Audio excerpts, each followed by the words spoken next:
Good morning, everybody. Hope you guys got some big old cups of coffee. We got a lot of pretty interesting things to talk about in the top 10 crypto trending articles of the day.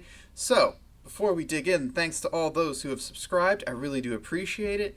And links to all the articles will be posted down in the description. So, please do your own research. So, we got to talk about Chainlink. The price of it soared by more than 34% to reach a new all-time high at $8.48. Also notch a nice little 2.5 billion market cap, which took it to number 10 in the cryptocurrency space, where it's sitting right now. So on July the 6th, Link had surpassed its previous record high of $5.31 and officially entered a price discovery phase, which typically leads to a fear of missing out or FOMO rally among its investors. Once price discovery occurs and the assets begin to rally to a new peak, the probability of an extended uptrend rises, and Link's trading volume has rose to levels unseen since April of 2020, when Bitcoin was recovering from an intense drop to $3,750. Like, bam! Holy wow. I do not own any Chainlink. I'm kicking myself for not owning any Chainlink, as some of you may be right now. For those of you that are holding it, congratulations. Personally, I hope you've been holding it since it was 50 cents, a dollar, all that stuff. So it is insane. The question is, why? Is this just some random pump? And the answer is thankfully no. So throughout 2020, Chainlink has secured several high-profile partnerships with companies in the crypto sector. On July 8th, Chainlink partnered with Nexo, which I am invested in Nexo, so full disclosure there, no Chainlink, but I do have Nexo. It's a decent alternative to Crypto.com. Don't trust me, do your own research, but maybe check it out. Not being paid by them. A crypto lender with reportedly 800,000 users to deploy its Oracle solutions. Chainlink co-founder Sergey Narazov said, "We're excited to bring Chainlink's secure and reliable Oracle solutions to Nexo's popular lending platform to enable users to independently verify on-chain the interest and collateralization rates they should receive." Bam! They've also collaborated with Hedra Hashgraph and the Mantic Network, and insanely enough, the Blockchain Service Network, which just deployed 135 nodes in China. It's a Chinese-backed government project, and Chainlink is providing the Oracle services for it. So this ain't just some random pump and dump. Chainlink's got some, they got the receipts to back up what they're doing. And it comes on the heels of the altcoin market gaining momentum. Ethereum had a bit of a rally. We went from $175 to $240 since the first week of May. That on top of the fact that Bitcoin has been trending pretty flat for the past 3 to 4 months has given a good foundation for altcoins to rebound after a year, a very long year, of stagnation. So keep an eye on Chainlink. Some people are calling for $10 this year. Honestly, I think it's highly doable. I think it's trading in the $7 and something right now. It's definitely a coin to keep an eye on, and it's something I'm very interested to see where it goes. Alrighty, moving on to numero dos. We got to talk about Aave. So Aave's LEND Token might just be more than DeFi hype, though it is up 1,200% on a year-to-date basis. Other tokens in the realm of DeFi, decentralized finance, are up by triple digits, including Synthetics, Thorchain's Rune, and Kyber Networks KNC. Some $158 million of value has been deposited as collateral in Aave's lending protocol just 6 months after the protocol went live in January. Compound, at the 6-month mark, had 27 million. But at this time, they're still the industry leader with 684 million, a 25-fold increase. And keep in mind, these Compound hit the market. Its 6-month mark was March of 2019, so it's been around a little bit longer, so it's had way more time to gain traction. But last week, Aave rolled out a new feature, Credit Delegation, which effectively allows users to set up credit lines, much like a credit card company would set up for you, that can then be drawn down by other users in the form of peer-to-peer lending. Under the program, investors can deposit stablecoins. They can then become the delegator. They can set the terms of the loans, such as interest rates and the amount of capital being drawn. Since the ultimate borrower of the money isn't posting any collateral, the delegator is bearing most of the risk and may be able to charge higher interest rates. High risk, high reward. You want to lend out a crap ton of money on the Aave platform. You can set how much you're going to charge in interest, how much you'll loan out to a single person, and all this stuff. And then the other person signs an agreement for all this stuff and then is able to borrow the agreed upon amount of money. Now, it does carry a lot of risk, because if old Chad and Karen, which are shown in the graph, which hilarious, for the memes. Anyways, if Chad decides he's going to be a Chad, not pay you back, it's going to be pretty hard for you as an individual to track him down, take him to small claims court, and get that money back, while at the same time not making it more trouble than it's worth. So it's got some risks, but man, if you can charge like 25-30% and you can diversify enough that you can absorb those hits, this might be a worthwhile thing for you to do. But do a lot of research. So Aave's CEO Stanley Kulichev said in a tweet last week, credit delegation could help push DeFi into financial debt markets worldwide, making it a liquidity backbone. Borrowers could be cryptocurrency exchanges, market makers, lenders, institutions, businesses, non-governmental organizations, or governments, he wrote. Not that Lend isn't benefiting from speculation at all. Some traders might be extrapolating how Aave's usage might be increasing going forward and giving the token's price an additional lift. But they are squarely positioned within the fast-growing DeFi industry, and some industry executives that these autonomous or semi-autonomous systems could ultimately challenge or displace banks, brokerage firms, insurance companies, and money lenders. I personally would have a problem with lending out my money to a person, but if I was able to lend it out to Binance or BitMEX or Coinbase, so that way they could get some quick cash so they could do some projects, knowing that they're a business and businesses tend to pay back their debts, I'd be more likely to do that. It's definitely an interesting thing that they've added, increasing their options, increasing the usability. Whether or not this will be, safe and secure for us to use, the platform will be safe and secure, but whether or not that credit delegation thing is going to be worth the risk, I don't know. So definitely, if it's something that interests you, do a lot of research. I'd be very wary of it just because of the amount of risk you're taking on to yourself. But this is the cryptocurrency space where risk is welcomed. So do your thing. Alrighty, moving on. Let's hop over and talk about Zcash. Not just Zcash, but Zcash and ConsenSys. Cryptos are taking PPP loans, which is the Paycheck Protection Program. Yeah. Bitcoin Core developer Peter Todd has criticized the development company behind Zcash, the electric coin company, for accepting this forgivable loan from the U.S. government's Paycheck Protection Program. For those of you not in America, one of the ways the government is trying to help people from being laid off and losing their jobs is they offered these potentially forgivable loans to businesses so that way they could keep people on payroll.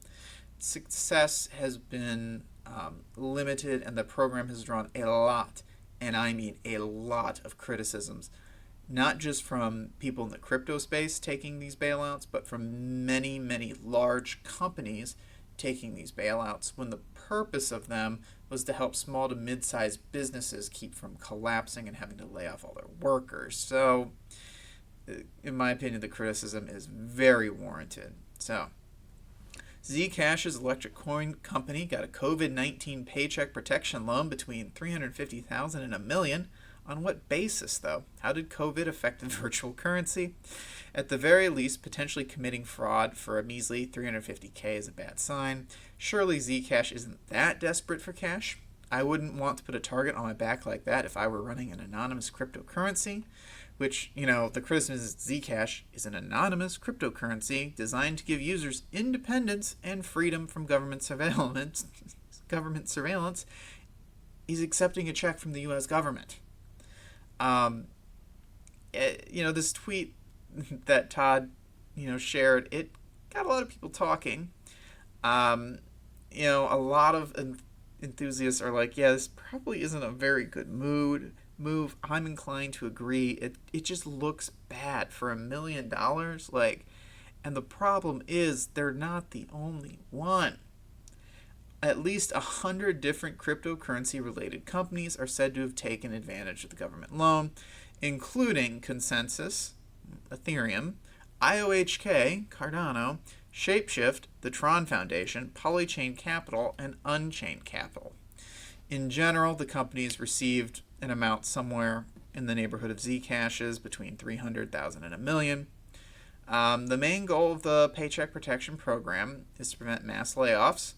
In total, the crypto industry has received at least $42 million in forgivable loans.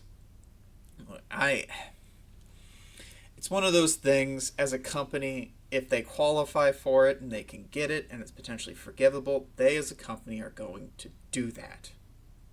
I understand that from a logical perspective, but really, Cardano, you couldn't afford to just take a small hit in an economic downturn so that way mom and pop stores had a better chance to get things. This, at the end of the day, it does fall on the federal government for not defining the terms that allowed people to qualify or disqualify people from the program a little too vague. In fact, a lot of members of the United States Congress have been criticized because their private companies or their organizations have been taking these loans as well. So it's just a not good look all around. Why they chose to highlight Zcash and not blast Ethereum, Cardano, Tron, Polychain, and Unchained more, I don't know. But yeah, it's not a good look. I logically understand it, but why? Hey, moving on, we do got to touch on Coinbase a little bit. So they're defending the licensing of their analytics platform to government agencies. And I'm going to say this up front, excuse me, before we get in and talk about this. I do not like the fact that they're doing this. I do not. I really don't like the fact that they're doing this. However, the argument I'm about to read from Coinbase CEO Brian Armstrong, I agree with.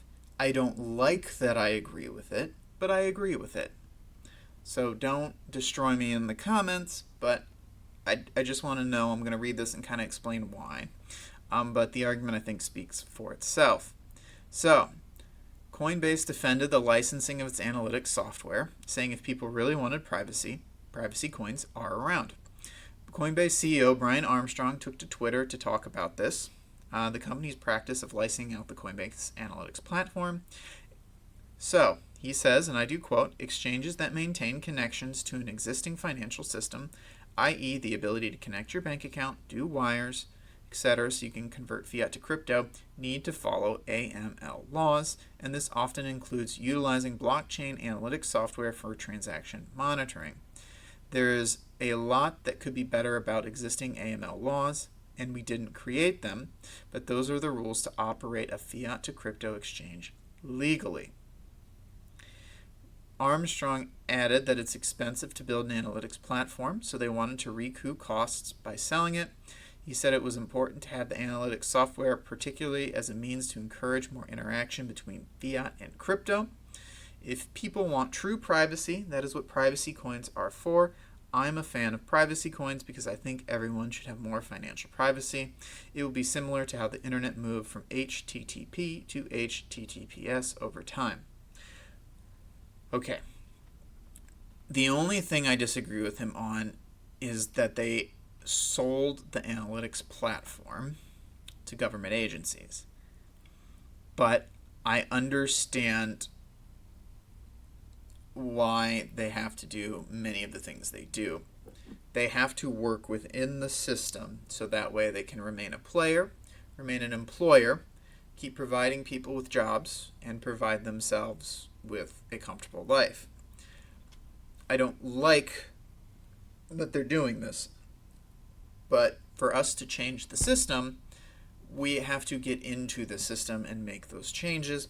The only other option is to tear the whole system down, and while I'm not against it, that's generally pretty bloody and leads to years of unrest and instability.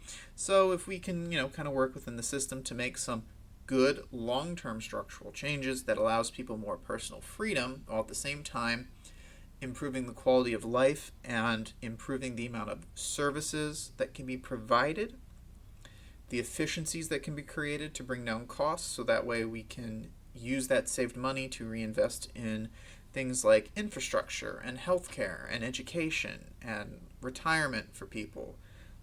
That's where I want that money to go, so that way we can live comfortably, free of any scrutiny or interference, and have our most basic needs provided for us at some minimal levels. That way society can function without worry. We got to get in there and do it. Coinbase, they're doing the best they can. I might not like everything they do. You might not like everything they do. But for them to operate in the world as it exists today, they have to do some of these things. And honestly, the U.S. Secret Service is increasing its scrutiny of cybercrimes, which I'm not completely against, because, dear Lord, them YouTube videos are getting nuts. But yeah, so let's jump over and we're going to talk about stocks. So, the macro outlook for stocks seems pretty stable. Sentiment is one of worry, though, because of the spread of cases and the United States' response to protect the economy. There's an emerging possibility the Fed hasn't gone far enough. Quantitative strategist at Stanford, C. Bernstein, wrote in a note, may come to pass, then maybe the valuation of the market doesn't simply matter. Cointelegraph reported Bitcoin's shown no signs of lessening its dependence on stocks in recent weeks. It moves up or down, and it has appeared to shape Bitcoin US dollar performance, with the last week's trip from 9,000 to 9,500 and back down again. Basically, the stocks are kind of in this weird fluctuating pattern because everyone's waiting to see how the coronavirus breaks one way or the other. I'm of the opinion you should probably start shorting stuff mid to long term, but again, I'm not an expert. But yeah, fresh data shows, with 5 indicators flashing bearish for July, that the coronavirus is weighing heavily on U.S. customer confidence. There's also this fear and greed index, which is showing the crypto fear and greed index is in the fear category with little movement for several weeks, and traditional market equivalent is flashing greed while trending towards neutral. So everyone's just kind of in this weird wait and see mode. Misgivings about stocks recovery since March have long persisted in Bitcoin circles. The Fed's interventions, particular, making money printer go burp, have fueled accusations that the entire atmosphere is now artificial. I'm inclined to agree with that. But Bitcoin fundamentals are overall strong, and they just had a difficulty uptick. I think it's made, mining Bitcoin the hardest it's ever been.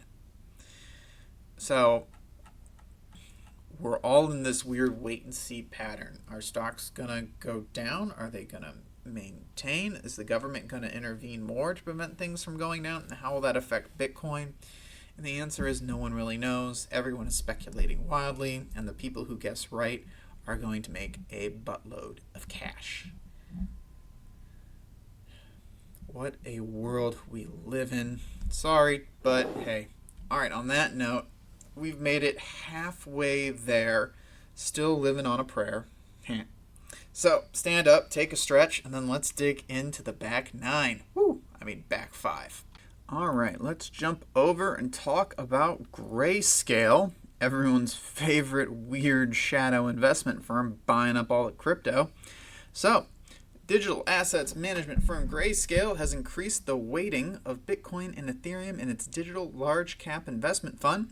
The change in composition comes at the expense of XRP, BCH, and Litecoin. In the 2 weeks following Bitcoin's halving in May of 2020, Grayscale's rate of Bitcoin acquisition was 153% of all Bitcoin mined. That is correct. They bought more Bitcoin than what was mined for like 2 weeks, and that's just the data we have. They might still be doing similar things. I don't know. So, the percentage of Bitcoin in the fund increased from 81% to 81.5%, while Ethereum's weight in the fund increased from 9.6 to 11.7%. XRP, Bitcoin Cash, and Litecoin are all in there. And as of the 30th of June, XRP has 3.6%, Bitcoin Cash 2%, and Litecoin 1.2%. So this Grayscale is shifting heavily into Bitcoin and Ethereum. So the single asset investment funds for Bitcoin and Ethereum are the largest under the firm's management, totaling Bitcoin's totaled $3.5 billion and $410 million for Ethereum, respectively. Cash, Litecoin, XRP have a total of about $12 million between the three, which is insane. So yeah, they've got quite the renewed thirst for Bitcoin throughout most of this year. Grayscale was estimated to be purchasing the equivalent of around half of all Bitcoin mined, and after the halving, the rate improved to over 153% of all Bitcoin mined in that period. By early April, the digital asset investment firm was also shown to be purchasing the equivalent of half of all Ethereum mined in 2020, eventually coming to own 1.1% of Ethereum's circulating supply. Dear Lord, this investment company, for whatever reason, has an obscene faith in Ethereum and Bitcoin, and we all know it's probably not misplaced. Like, if they've got 3.5 billion, a Bitcoin 10x would put them at 350 billion. A 10x from there would push this firm, so 100x from Bitcoin's current prices, which some analysts think is possible, would put this fund in the $1 trillion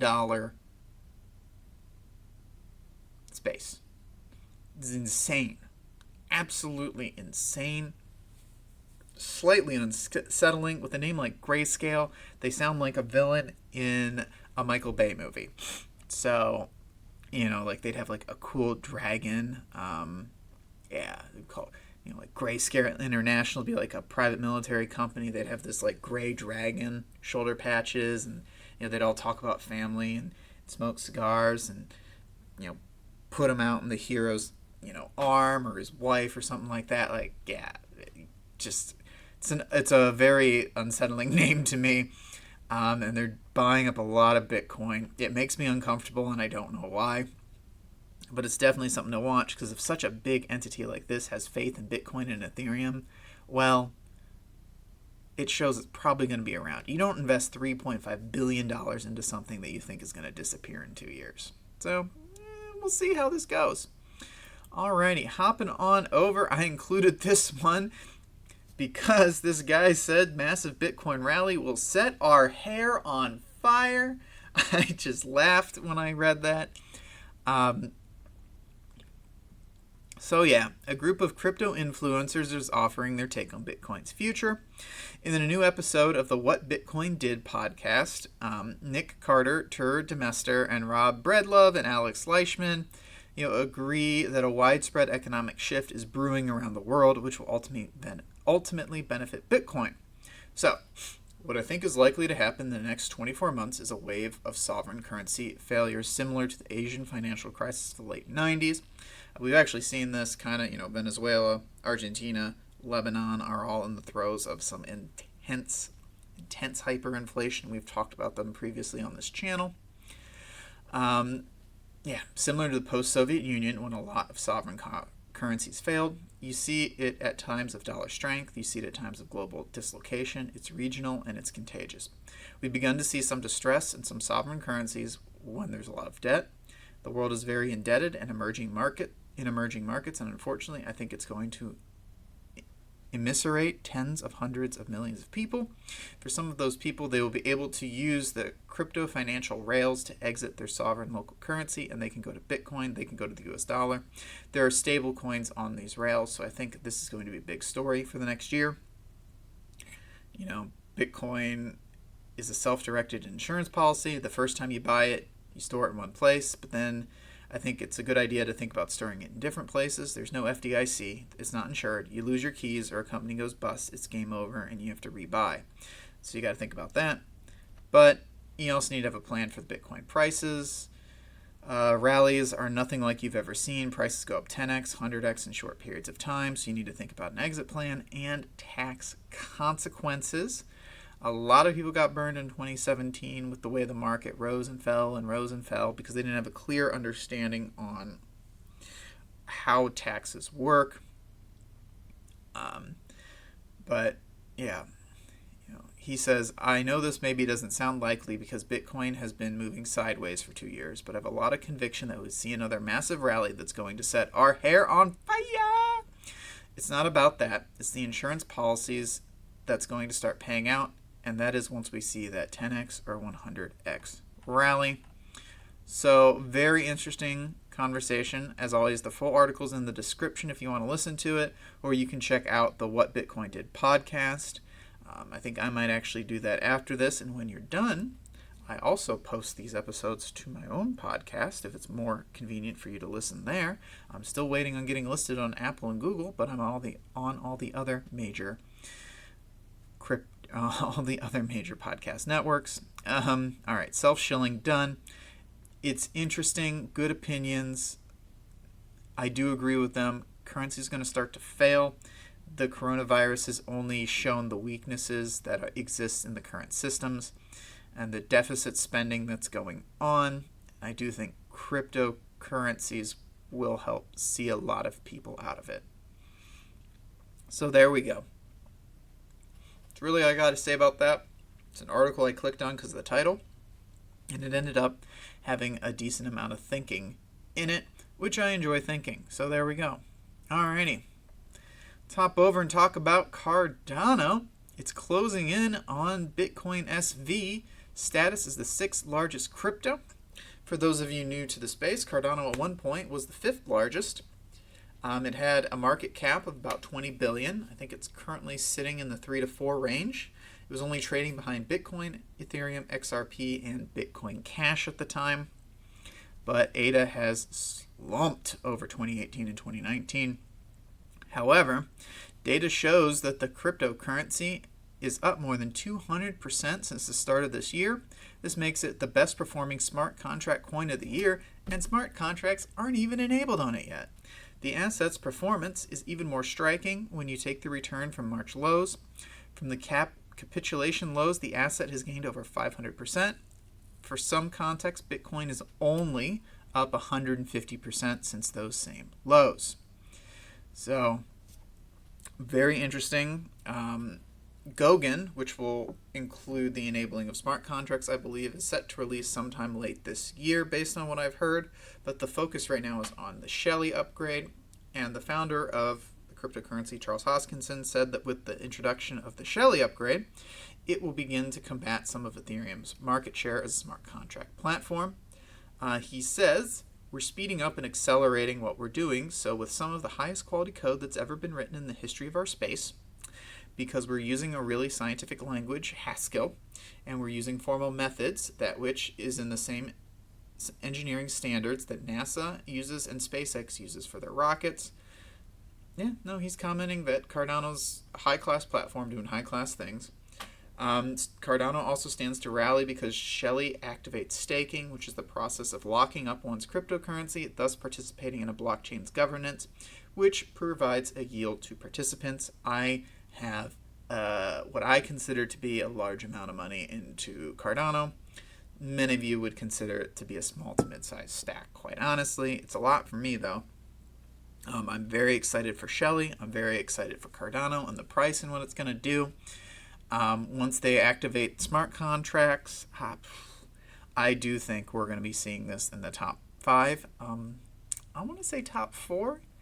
It's going to be hard to get past Tether, but I could see Cardano having a very, very good future, but I see a lot of these coins having very, very good futures. So it's going to be interesting to see, because at the end of the day, I do think the cryptocurrency market is heading for that mythical, magical $1 trillion market cap.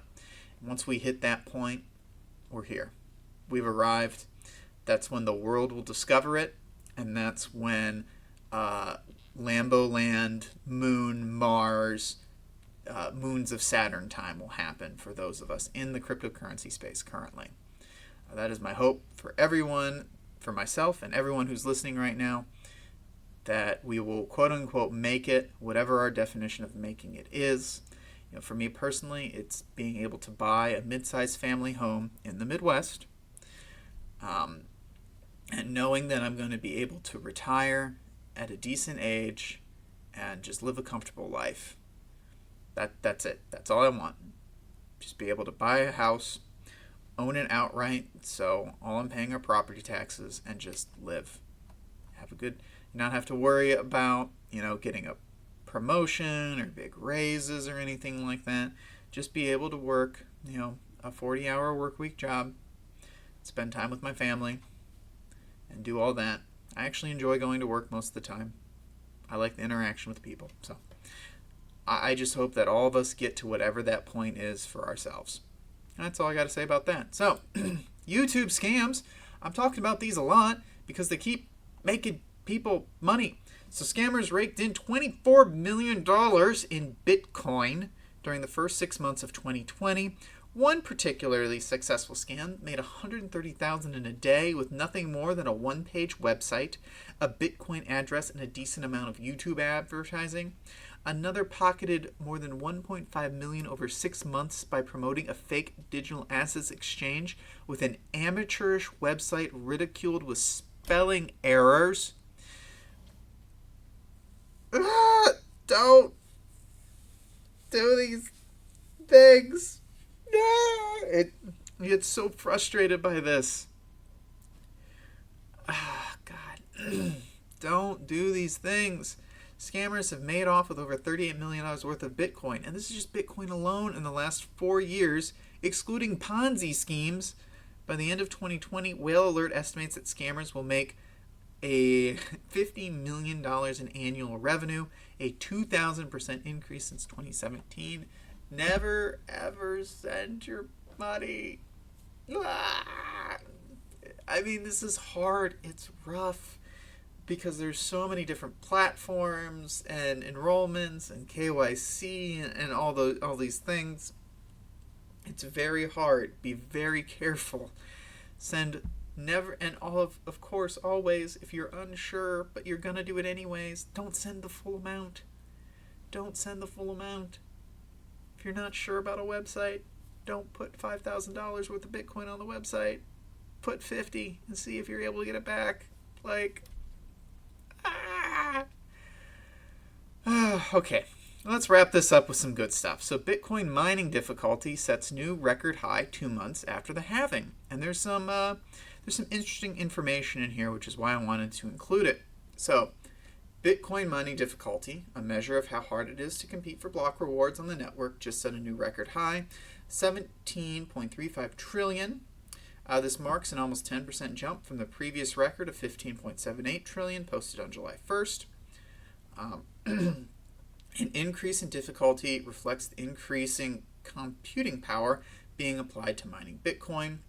Monday signals the investment in state-of-the-art mining machines continues to grow after the halving, even though the price of Bitcoin has remained stuck in a range between 91 to 9,500 since early July. Bitcoin mining difficulty is designed to adjust every 2,016 blocks, or about every 14 days. If more miners have plugged into the network in any one cycle, pushing the average 14-day hash rate up, the difficulty will subsequently rise in the next cycle. So Dmitry Ushakov, Chief Commercial Officer at BitRiver, spoke on this. He's got the largest Bitcoin mining hosting provider in Central Asia. He said with supply chain and business disruption resulting from the coronavirus pandemic completely resolved in China, estimated to have around 65% of Bitcoin's mining power, this has resulted in a surge in the number of miners that were shipped and delivered in the past 2 months, and these miners are now online. So with an average electricity costs of around 3 cents in China's southwestern region during the rainy season, a standard Antminer S9 would be operating at loss with Bitcoin's current price and record high difficulty, but available firmware upgrades could be applied to bring down its electricity consumption to improve the overall profit margin by 20%, process known as underclocking. While 20% might seem a significant margin, in terms of actual profit, an underclocked Antminer can only generate an almost negligible profit of less than 50 cents in 24 hours, even at an electricity rate of 3 cents. So, although it may look as if some old models are not profitable enough, in reality they are not shutting down now. He said, Zhang expects these older machines to be phased out by the end of the rainy season in China around October, but throughout the summer the hash rate won't change too much if Bitcoin's price remains static. So a lot of information there for you. Difficulty is up, but investment in Bitcoin mining continues because prices are cheap right now. So they're investing heavily, knowing that once the rainy season in China is over and electricity prices go up, they can start turning off these older miners. And as we've actually kind of talked about in a previous thing, they'll probably ship it off to Kazakhstan and other Central Asian countries where electricity prices are even lower, and continue to mine them there until such time that even that phases out, and that's probably where they'll get dumped. So pretty interesting. Little unsettling that China's got 65% of Bitcoin's hash rate, but it is what it is. So, all right. Well, that wraps up the 10 things I want to talk about today from trending the cryptocurrency space. If you made it this far, please like, subscribe, comment. I mean, why not at this point? I do appreciate all those who have done it. It helps keep me mentally sane in my quarantine state. I enjoy interacting with y'all. I'm having a lot of fun doing this and want to continue, and your support helps me do that. So, Bitcoin's pretty flat. Ethereum's up 1.5%. XRP's up 1.5%. Bitcoin Cash is flat. Cardano's up 7.67%. They did flip Bitcoin SV again, sitting at a $3.4 billion market cap to SV's 3.39. So not by much. We'll see if they can maintain. Honestly, I'm very hopeful that Cardano will be able to get into the $5 to $7 billion market cap range with Shelley's launch, and that would put it in the number 5 spot. They'd have to increase to almost 10 billion to get above XRP, but we'll see where they go. Bitcoin SV is flat. Litecoin's up 1%. Binance Coin is up 2%. Chainlink up 19.79%, $7.86. Popped itself into the number 10 market cap spot. Honestly, Chainlink and Cardano could be in for a fight in this next bull run, so I'm interested to see where it goes. Those are the type of fights I enjoy because that just means more profits for us all. Moving down the line, nothing too crazy. Tezos is up about 14-15%. Good for them. I wonder what's going on over there. Maybe we'll be talking about that tomorrow. And VeChain is in the top 20. Woo! Up 7%. Alrighty. So that does it for today. Thank you. And talk to you soon.